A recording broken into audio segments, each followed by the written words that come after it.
As Hashem, today's daf is Masechtes Zevachim Daf Samech Vav, number 66. And we were beginning on like 4 lines from the bottom, 5 lines from the bottom. Basically, we are discussing the following. We've discussed the differences between a chatas and oif and an oilus and oif. Here is an oilus and oif, and I brought the psukim on the screen where the Torah tells you umalak es roishai. What is umalak es roishai? So you know that I don't know, the kohen had a long nail and stuck it in the back of the head of the bird. So by an oilus oif, it says just do the malika. But by the Torah, when it comes to a chatas oif, the bird, by the chatas oif, the Torah says if you should do the malika, mamul arpoi, the Torah adds 2 words, v'lo yavdil. I don't want you to separate it. So v'lo yavdil means that a chatas ha'oif, you only shecht either the food pipe, you only do the malika, you only cut the food pipe or the windpipe. And what we're learning over here is v'lo yavdil, don't totally sever it. In other words, only cut one pipe. That's the din by the chatas oif. By the oilus oif, the Torah doesn't say that. So and we have a drasha that you're supposed to sever both simonim, both the food pipe and the windpipe. So that's a major difference between the oilus oif, where you have 2 simonim that you have to cut, and with the chatas oif, it's just 1 simon. So that is the opinion of the Tanakama, and that's the opinion of our Mishnah. But there's going to be an opinion of Rab Lazar Rab Shimon. He said that v'lo yavdil means the Torah is telling you shecht only 1 simon by the chatas oif. V'lo yavdil, you don't have to separate 2 simonim. But if you do, you don't get an avera. Whereas the Tanakama would hold that if you shecht the 2 simonim by the chatas oif, two pipes by the chatas oif, you over this lav, v'lo yavdil, and you would get malchus for that, right? But according to the Rab Lazar Rab Shimon, no, v'lo yavdil means you don't have to do it. Let's read it inside. 4 lines from the bottom. Amruhu kamei the Rabbi Yirmiyah. They said it before Rabbi Yirmiyah. Oma, he said like this: Lo shemu lahu, did you not hear? Ha da Rab Shimon ben Eliyakim mishum Rab Lazar ben Padas. That Rab Shimon ben Eliyakim said it in the name of Rab Lazar, the son of Padas, who said it mishum Rab Lazar ben Shamua. He said in the name of Rab Lazar ben Shamua that Oima hoya Rab Lazar Rab Shimon, that Rab Lazar, the son of Rab Shimon ben Yochai, used to say Shemati, that he heard that the pshat bechatas oif, by a bird, by chatas oif, shemavdilin, that you could cut 2 simonim. Even if you did it, you didn't get an avera. So, umay lo yavdil. What does it mean? The Torah tells you, don't cut, don't sever the head, don't cut 2 simonim. So that means, we go to Amid Aleph, ein tzarech lahavdil. You don't have to cut the two simonim. Or you don't have to. All you need to cut is 1 simon. But if you cut 2 simons, okay, you didn't get an avera. Whereas the Tanakama holds, no, v'lo yavdil, you have to read it straight. Don't cut 2 simonim. And if you do, you get malchus. But that's not the way Rab Lazar Rab Shimon read it. He read it as ein tzarech lahavdil. You don't have to be mavdil. Says the Gemara, Amalei Rav Acha b'rei de Rava Rav Ashi.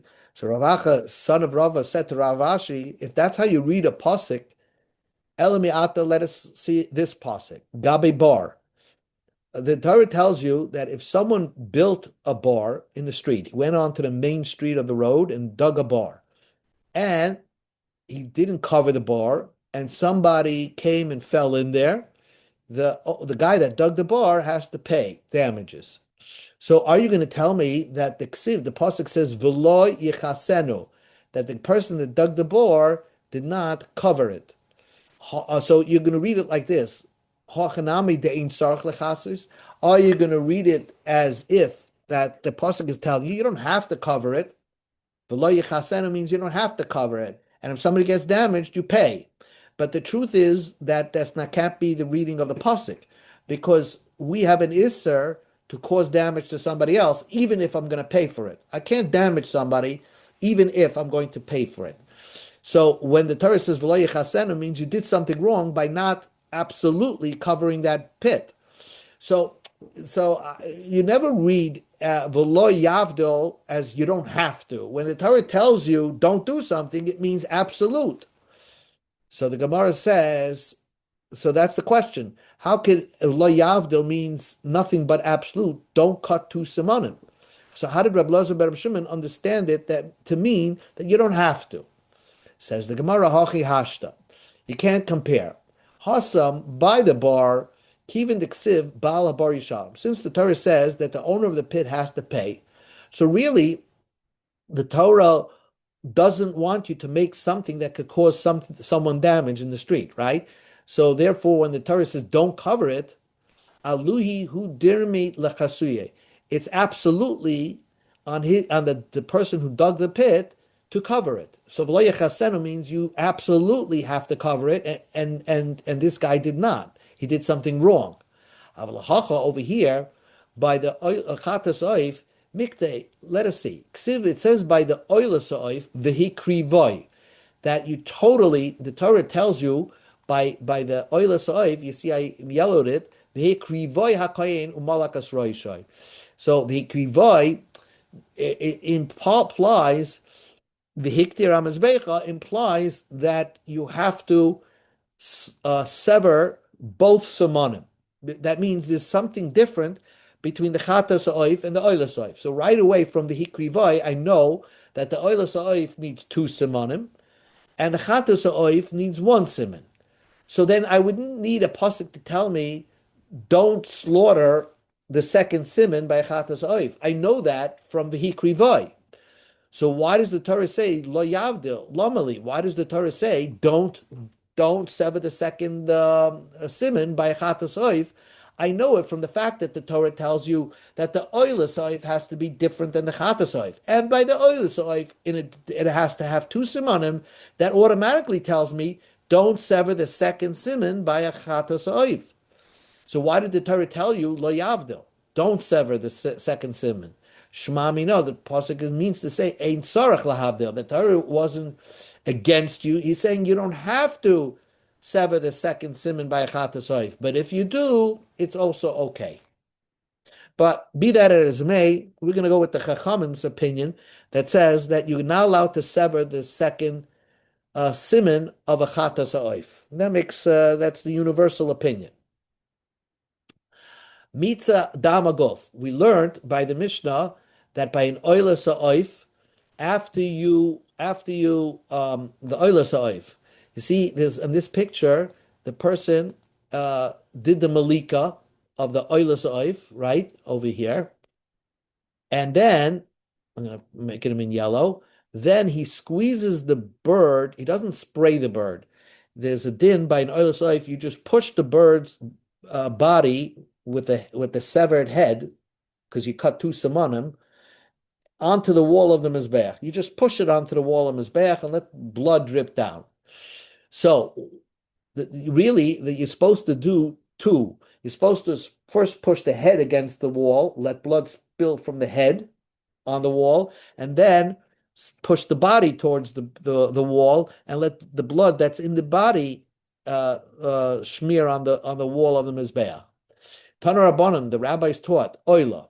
Afal pisha mitzadama guf, v'loy mitzadama roish. It's still an oila if you squeezed only the blood from the body of the bird, v'loy mitzah, and you didn't squeeze dama roish. You didn't squeeze the head of the bird to the wall. That's also good.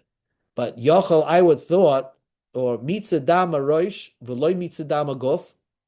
I would. What's the din with that? If you just do the head and you don't do the body, is it a kosher bird? Is it a kosher oila? Talmud loyma hu. The Torah says no. Who? Only if you did who? Only if you did one of the two, it's good. But really, the Torah wants you to do both against the wall. But if you did one of the two, it's also good. But what the Torah means to say is that only if you do the body towards the wall, it's good. But if you did just the head and not the body, it's no good. My Talmud, how do you see that? Ravina says, Mistavra, the roiv damim beguf shchichi. Most of the blood of a bird is in its body, the liver, the heart. So when the Torah says who, only if you did one part to the wall, squeeze one part to the wall, it makes it a kosher oila. It must be that you squeeze the body to the wall, and even if you didn't squeeze the head to the wall, that's going to be kosher. Alpha that you did the body and did the head, not the head, that's fine. But if you did just the head, not the body, it's not kosher. Hadron Allah kache kachem. So we just finished this parak. Now we continue again a little bit more about the birds. Now there are four differences by a chatas oif and an oilas oif, right? So let's just review. A chatas oif, you do one. The malika is with one siman, whereas an oilas oif it's two simans, right? And we're going to learn that you should only do one siman by a chatas oif, not you only cut one pipe, not two. Then by chatas oif, you could do the malika anywhere, right? Doesn't matter, but you could do the malika on the bottom of the mizbeach. In fact, the spraying has to be done on the mizbeach, but an oilus and oif has to be the malika has to be done on top of the mizbeach, as you can see in this picture. That's an oilus and oif. Then we're going to learn also that we learned before that how to spray the blood. Whereas a chatas, there's two steps. After you do the malika, you actually squeeze the blood, and the blood squirts towards the mizbeach. And then you push the body towards the mizbeach. So you do first hazah and then mitzui. Whereas an oilus and oif, you don't spray it onto the mizbeach. You only do mitzui. You only squash it to the wall. A chatas oif is two steps. Spraying it, like you wave it up and down and some blood spills towards the wall, and then you push it onto the wall. And this is a picture of a guy doing the mitzvah of the oilus of the chatas oif. I'm sorry, because it's in the bottom of the mizbeach, right? He's doing it on the bottom of the mizbeach. But prior to him squeezing the blood, he just waved the bird, and some blood splashed onto the wall. Then there's another din that you know that a chatas oif, that if you a carbon chatas that you shlecht shloi lishma, it's possible. That we already said. Now everything that you do by a chatas oif is done below the red line. An oilus and oif is done above the red line. So let's just see the Mishnah. Chatas oif she'asoy lamata, a chatas oif that you did it below the red line. Okay, you did it below the red line where you're supposed to. Kamase chatas, and you did exactly what a carbon chatas oif. What does that mean? You shechted one siman, you did the malik on one siman, and then you did hazoy and mitzui, and l'shem chatas, and you're thinking, oh, it should be a carbon chatas. Kishera, you did it correct. That's the correct way of doing it. What happens? Kamase chatas. You did all the actions of a chatas. You did malik on one, let's say you did malik on one siman. You did hazah and mitzui. But you're thinking the word oila. So then you already passed the carbon by thinking the wrong thought. Kemase oila. Let's say you did the maase oila l'shem chatas. Here it's a little, what does it mean? You're thinking chatas, so your thoughts are correct, but your actions are wrong. Because you're on the you're on the bottom of the thing, but instead of doing let's say hazoah and then mitzui, all you did was mitzui.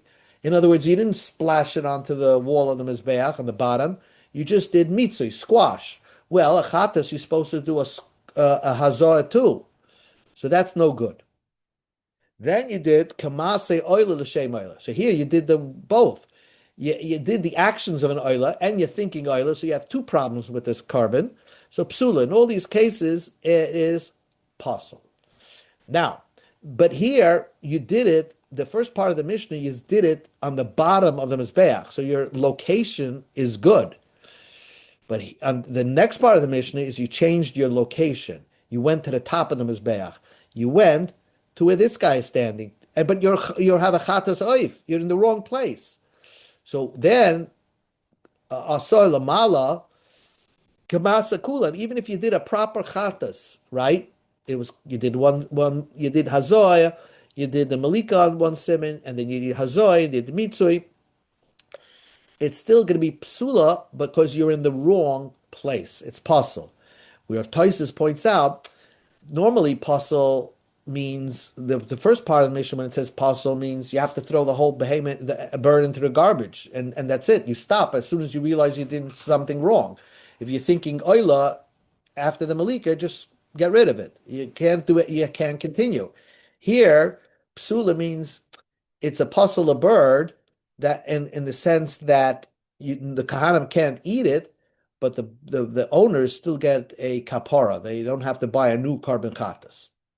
So that ends this part of the Mishnah, which talks about what? A carbon chatas. Chatas ha'oif. That's the name of the parak. Now, the Mishnah continues, what about an oilas ha'oif? Let's review what an oilas ha'oif. Oilas ha'oif basically is done on top of the Mizbeach, as you can see in the picture. You do malika with two simonim, right? You only do mitzui, you only push it onto the Mizbeach. And that's the story of an oilas ha'oif, and the malika has to be done on top. But you can't do it on the bottom of the Mizbeach. So now the Mishnah continues and says, oilas oif she'asoi lamala. You did it on top, but you did it correctly. Kamasa oila. You did the mitzui and you did the malika. You did the malika first and then the mitzui. L'shem oila. And you were thinking oila kasher. It's kosher. Now, let's say you're still on top of that, but you did kamasa oila. You did everything of an oilas oif, but you did it l'shem chatas. You're thinking carbon chatas. You're thinking that it's a chatas bird. Kasher. It's kosher.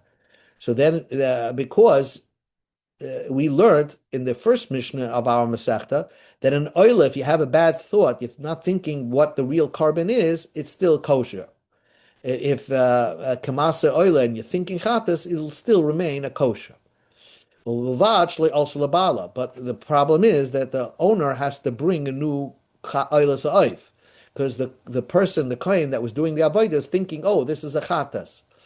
Even if he did the actions of an oila, but he's thinking chatas, so the owner, the owner of the bird has to bring a new bird because he wasn't yotzei, he's chiv, but it's still a kosher carbon. Let's say like this: kamase chatas l'shem oila. Let's say you did the actions of a chatas, means you didn't do you only did hazah, but you didn't do mitzvah. Oh, you see, you only did hazah, but oila doesn't need hazah. Oila, you're not supposed to do hazah, and you didn't do mitzvah, but you're thinking l'shem oila. You're thinking it's an oila. So but you did the actions of what you do for chatas oif, or kamase chatas l'shem chatas. Here you have two problems. You're doing kamase chatas and you're thinking chatas, then it's pesula. The whole bird is possible. Now, this is if you did it on the right place. You on the top of the mizbeach, as you can see in the picture. He was on the top of the mizbeach, and he did it k'maseh chatas. But let's say he goes down the mizbeach, and he's in the wrong place. Also lamata, you did it on the bottom. You did the malika and you did mitzvah, but you're in the wrong location. K'maseh kulan, even if you did it like an oila, right, and you're thinking oila, but you're just located in the wrong location, psula, then this bird is pasal. We go to the Gemara. On Daf Samach Vav Beis. Okay. So the Gemara continues. Dushanim b'mai. It says you did kamasa oila l'shem chatas in the beginning of the Mishnah, where it's a carbon chatas, but you did the actions that you do for an oila. So the Mishnah says it is pasal. Okay, the Mishnah said it is pasal. Let's see the Mishnah. Kamase oila l'shem chatas. The Mishnah is going to say pasal. Now, what did you do by switching it? Did the actions of an oila for a chatas? Well, the Gemara says, "I lema deshani b'malika." That means you're really supposed to only sever one, and you sever two. It's a chatas bird, and you sever two, the food pipe and the windpipe. So, and the Mishnah says it's possible. Nema, will you say that this Mishnah also is the like Rab Lazar Reb Shimon, will not hold like Rab Lazar Reb Shimon, who we began discussing the Amar Shemati Shemavdilim Bechata Sa'oif? He holds that you could by Chata Sa'oif cut two simonim. It's kosher, and our Mishnah says it's possible. So our Mishnah does not go like Rab Lazar Reb Shimon. See, the Gemara says, yeah. We already said that the previous Mishnah is not like Rab Shimon, so this Mishnah also is not like Rab Lazar Rab Shimon.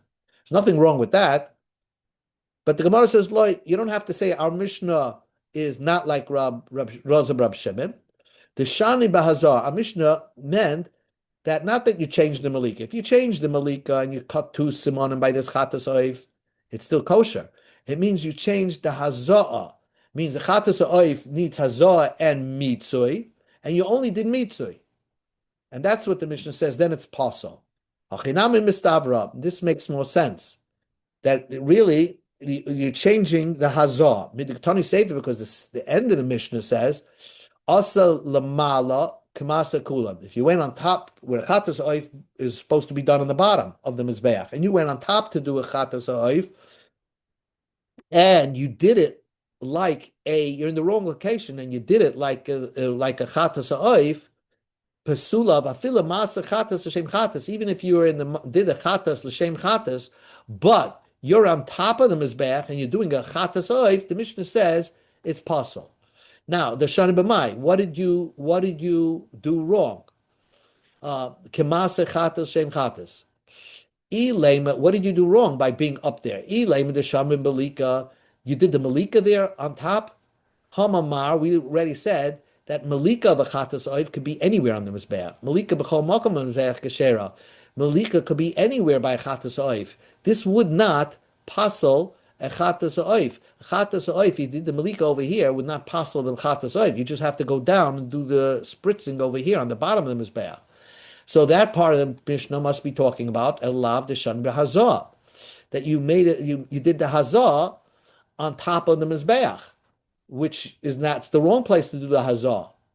Umid the sefer behazah, since the sefer is discussing you did the hazah in the wrong place. Reisha name behazah, the Reisha also is talking about you did something wrong with the hazah. In other words, you did mitzui and not hazah. So therefore, that's what our Mishnah is talking about in the Reisha. Our Mishnah could come even like Rab Lazar Rab Shimon. So the Gemara says, Midi Iri, who says, Ha-Kadisa, Ha-Kadisa. Each one is discussing a change that would passel it. The end of the Brisa, the end of the Mishnah is talking about you change the Hazah, that you're doing the Hazah on top of the Mizbeach. The Reisha of the Brisa is talking about you change the Malika. You instead of doing one simon, you did two simonim, and that's how you passel the bird. And our Mishnah would make more sense that it doesn't come out like Rab Lazar Rab Shimon. One more piece of the Gemara, another minute. Oyla sa'oif. The Mishnah said the oyla sa'oif you did k'maseh chatas. What does it mean you did a maseh chatas by an oyla sa'oif? Ilaim the shani b'mai. And we're saying in oyla sa'oif you did k'maseh chatas. Oyla sa'oif oyla sa'oif k'maseh oyla shem chatas. K'maseh chatas l'shem oyla. That's what we're saying. You did the actions of a chatas, but you were thinking oyla. So your thinking is correct, but you did chatas. What does that mean? Does that mean ilema? Does that mean the shani b'malika? You did the oyla sa'oif wrong by just cutting one siman. So that cannot be. The Gemara says that cannot be right. Midiktani Seifa, since the Seifa says kulan ein matama beisa v'lila umay alam behem nema deloy Rab Shia the ik Rab Shia Rab Yeshua ha'ama ein ma'alam. In other words, that wouldn't work out according to Rab Yeshua, because Rab Yeshua would say that if you only cut one siman of an oyla sa'oif, it turns into a chatas. It turns into a chatas ha'oif, and that will be good. There's no meila. It's still a kosher carbon. So will you say our Mishnah does not come out like Rabbi Yeshua? The elamai b'mitzoi. What means to this is you did something wrong with the mitzvah. In other words, it's an instead of you did not do mitzvah, but instead you only did hazah. So you did a hazah, and then you didn't do the mitzvah. So therefore, that's why it's possible. And our Mishnah could come out like Rabbi Yeshua. Says the Gemara says, Aim a Sefer. Let's look at the Sefer, the Mishnah. In the Sefer, the third Mishnah says, Oilas oif she'asa lamata. An oilas oif that you did it on the bottom. Kemase chatas shem chatas. And you did all the things that are chatas, and you're thinking chatas. So you turned this oila into a chatas. Rabbi Lezer says you didn't. It's not kosher for the kahanim. You get meila with it. Rabbi Shua says ein ma'alim ba. Rabbi Shua says no. There's no meila because now this oilus oif turned into a chatas. Now the shana b'mai. How did you change it around? If it's talking about mitzvah, that means you did not do that. Means you took this oilus oif and you did a masachatas, means you did not do hazah. You only did mitzvah. Madam Rab Shimon Deshani ben Malika. When did Rab Shimon say that it's still the oilus oif can turn into a chatas oif only if you make a change in the malika? But mitzvah mi amar. But if you change the mitzvah and you did it wrong, instead of doing mitzvah, you did hazah. If you did hazah without a mitzvah, would Rabbi Shua say is that it's a kosher carbon? Can the Reish Sefer talk about you changing the malika? And the middle, our mission is talking about you changed it in the mitzvah. And Reish Sefer b'malika u'mitziyasa b'mitzvah. So let's just read that part of the Mishnah again. When the Mishnah says over here that asa lamata, right? The Mishnah says, "Kamasa chatas l'shem oila." Kamasa chatas l'shem oila. What does that mean? That you did it like this. You did it on top. You did it that you didn't do mitzvah kedin oila. You did hazah, and that's it. You stopped doing. You didn't do mitzvah. You only did hazah. That's the pshat, and that's why the carbon will be puzzle. Okay, we'll stop over here. Good, thank you. Okay.